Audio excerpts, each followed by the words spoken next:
Hi, David Varner here, an American Patriot, coming to you with a second video. This one is the topic is equipment needed for 2020 to defend yourself in your home, your family, your country. So here goes the disclaimer. I'm not a lawyer, not giving legal advice, just sharing what I understand to be true. Do your own research, weigh your own options, make your own decisions. Just presenting some information for consideration. So um, I want to give a personal recommendation to insure yourself and or your family with a prepaid legal service that would cover you in case you have to defend yourself or your family's life. Um, I use U.S. and Texas Law Shield. It was formerly just Texas Law Shield, but there's another one out there, UCCA, that a lot of people really like, but they protect you in case you have to protect yourself or your family.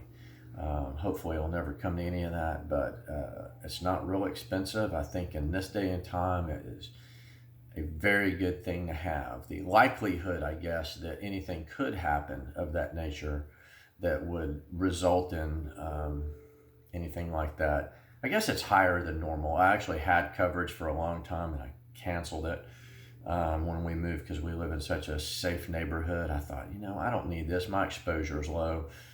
And then, the racial incident in 19, or well, I really don't think it was a racial incident, but the incident that happened that spurred all the racial violence this year when George Floyd, was supposedly killed by a cop, and maybe was, maybe he wasn't. I don't know. I don't know what to believe anymore because the media is so fake. I wouldn't be surprised if that wasn't a staged event that never even completely happened. That perhaps he's still alive. I don't know.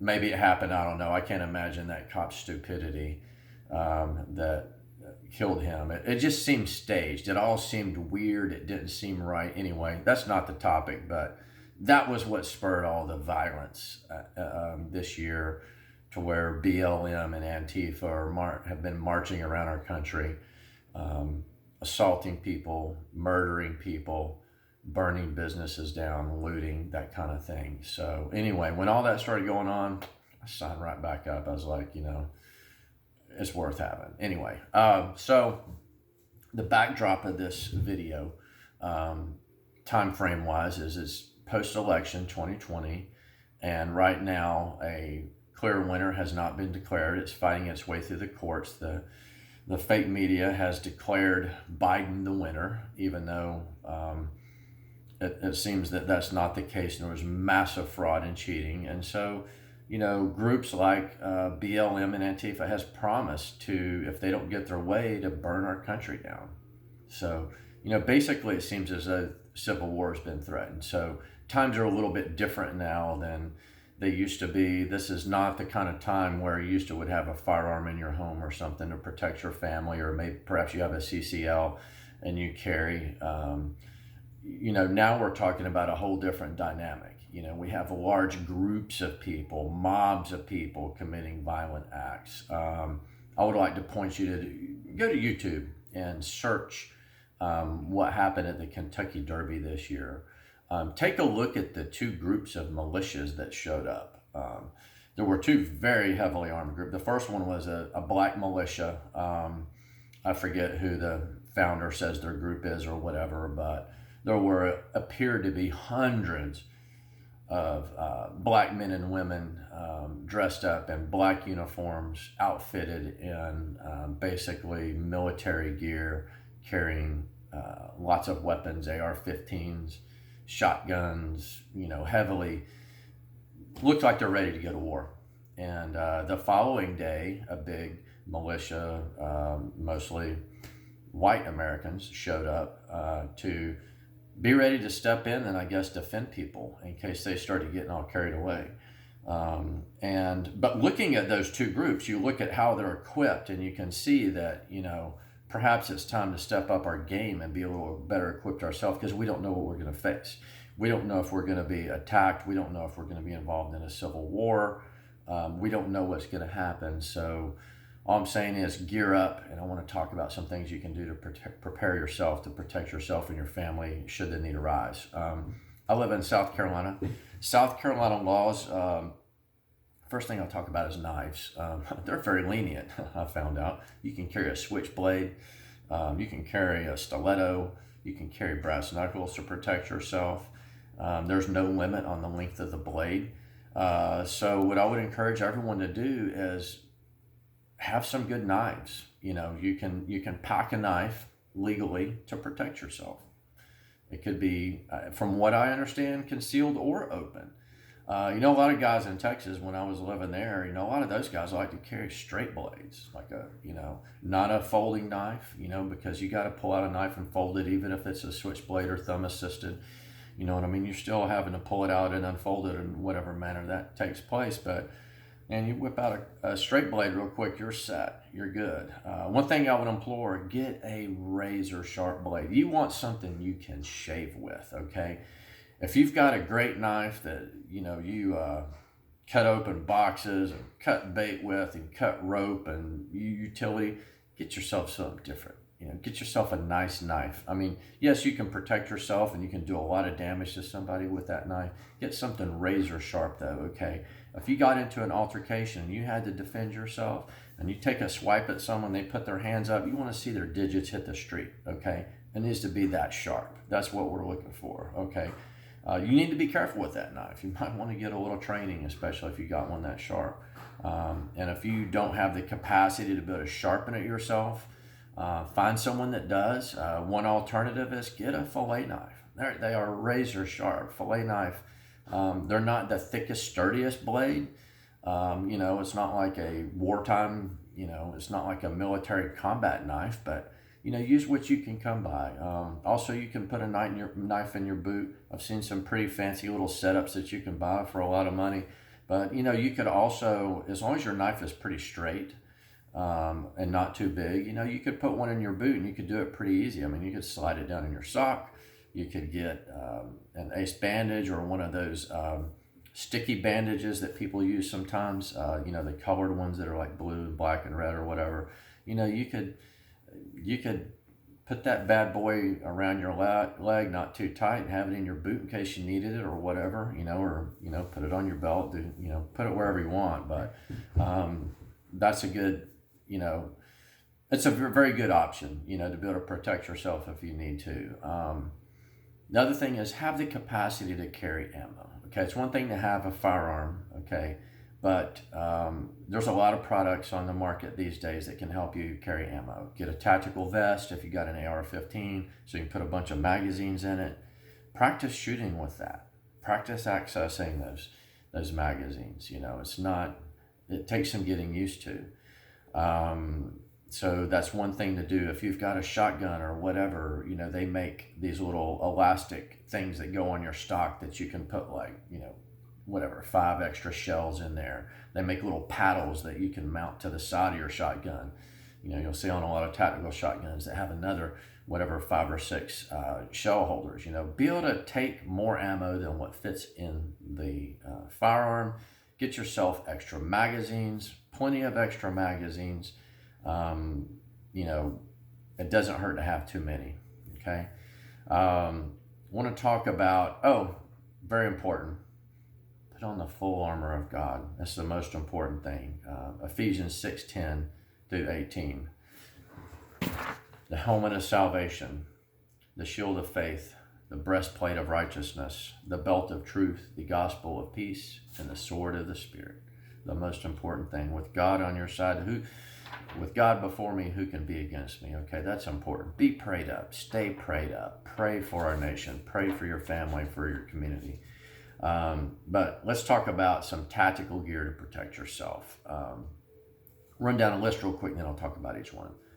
Gloves, glasses, goggles, vest, helmet, camel pack for hydration, knee pads, elbow pads, shoes or boots, fingernails, jock strap, mouthpiece. Okay, so I'm going to talk about each one of these real quick. Gloves. There's some great tactical gloves out there. These have like a knuckle compartment that's somewhat rigid. There's some that are real hard. They're like more like plastic. This one's kind of rubbery, but it's still pretty thick. This is a great thing to protect your hand. You know, you don't want to break your hand and be in trouble and be out of commission. Chances are, if you're not like a skilled trained fighter, your hand bones aren't that hard. They're not dense from the repetitive striking of bags and targets and things like that.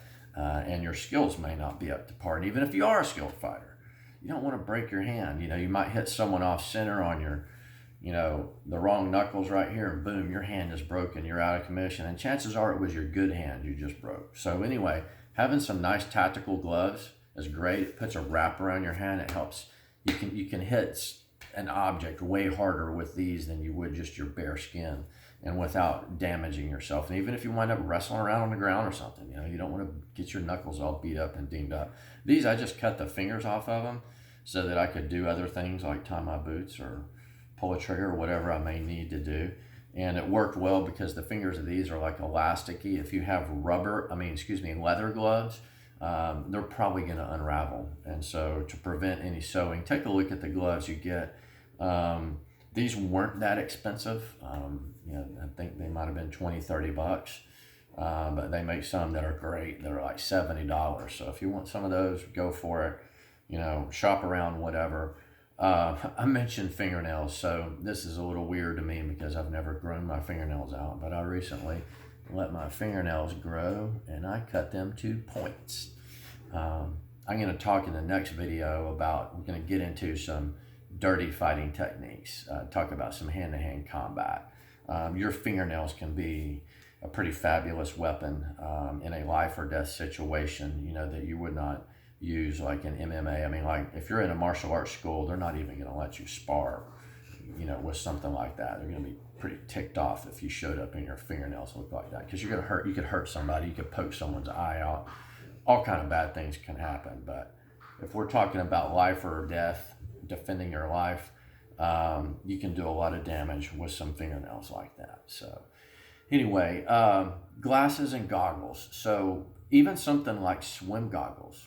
Get yourself some swim goggles. Put them in every vehicle if you've never been exposed to tear gas or mace. I've never been exposed to mace myself, mildly to tear gas. It's a severe irritant. You don't want to be out of commission. You don't want to be able to not see where you are, not be able to drive, not be able to logically get out of a situation, defend yourself because you can't see and you're out of commission. So get yourself some goggles. Have them in your pocket. You know, maybe your coat pocket or whatever this time of year. Put them in your car. I hang them from my rearview mirror. Haven't needed them, hope to never need them. And if I don't, I'll use them at the beach. I'll go swimming. Or I'll use them at the pool, whatever. But that's not a bad thing to have, is some goggles that'll seal up your eyes, protect yourself from things. The vest, helmet, camel pack. You know, a helmet's a great thing.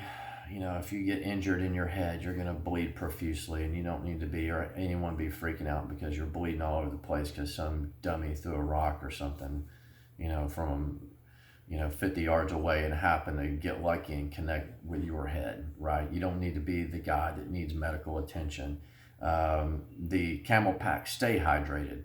If you get into some kind of situation where there's a long confrontation or a long potential confrontation, your adrenaline will pump, you will get dehydrated. You don't want to be dehydrated. You want to be well hydrated, okay? I want to give an example, I guess, too.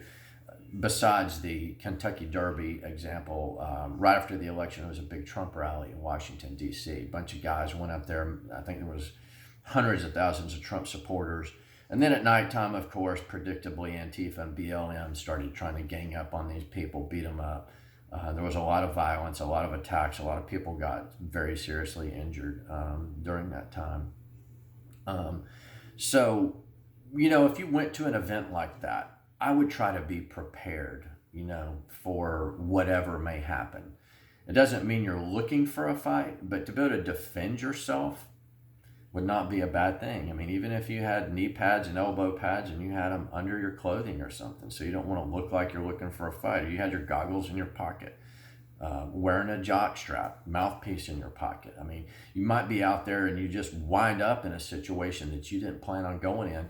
I saw one where there were two gentlemen that were just trying to get back to their hotel or wherever their destination was, and the police wouldn't let them walk down the street, and they directed them into a mob of Antifa people. And they pleaded with the police, are like, look at all these people that want to attack us, and you're going to send us down there. Why can't we're just, they were like pointing. I couldn't tell exactly what they were saying, but basically they were like, look, we need to go this way, and you're going to send us into this mob of people. And guess what? The DC police, those jerks that were basically running interference and protecting Antifa and BLM that day and that night, they sent those two guys into a mob where they were punched, beat, spit on, stuff thrown at them for a solid city block. And I don't even know what happened to them after that. But the police, of all people, sent them directly into harm's way. So anyway, that's why I mentioned like jock strap. If I was going to go to some kind of a political event, a rally, show my support for my president, which I have the right to do by the First Amendment, and the right to gather as well and assemble, my constitutional rights, I might just be sporting a jock strap under my pants to protect myself. I might have a mouthpiece. I don't want to lose any teeth in some stupid conflict, right? But I'm also going to do what the Constitution allows me to do, and show my support for my candidate. That's our right. So anyway, that's kind of a rundown of the equipment. I mentioned this in the last video too. Guns and ammo are hard to find right now. Ammo harder than guns, but one thing that's still plentiful, birdshot. So 12 gauge shotgun is not a bad option. It's hard to find buckshot. It's hard to find slugs, and there's pros and cons of any kind of ammo you use, right? There's limits, and there's also benefits. Buckshot doesn't go through a bunch of layers of wall real easy. So, birdshot. I'd hate to ever have to shoot anybody with anything, and wouldn't want to shoot them with birdshot. And I know it has limits for distance, but you can find it right now. So that is an option. And I would recommend, if you're going to get a shotgun, get a semi-automatic. I mean, pumps are great too, but semi-automatic has a lower recoil. And by the way, birdshot has very low recoil. So for any ladies out there, 12 gauge shotgun sounds scary. Get some birdshot and a semi-automatic 12 gauge. You can pump some lead out really quick with almost no recoil, because they don't put that much powder in birdshot. It's not a bad option, and if you were having to defend your home, not a bad option at all. So, hey, go get yourself a few of them, like in the old days, when they were protecting the frontier and then having their little shacks, they'd have a whole bunch of guns all lined up, ready to roll to fight off the Indians. So, sometimes it could be quicker to grab another gun than to reload. So anyway, hope you like this video. Let me know. I'm going to post it probably on Facebook, possibly, and YouTube. There's a little slower time for processing on YouTube. So when I do put it on YouTube, if you would like it, subscribe, leave me comments. I just really want to pass along some helpful information and help patriotic Americans protect themselves and be prepared. Thank you very much. Have a great day.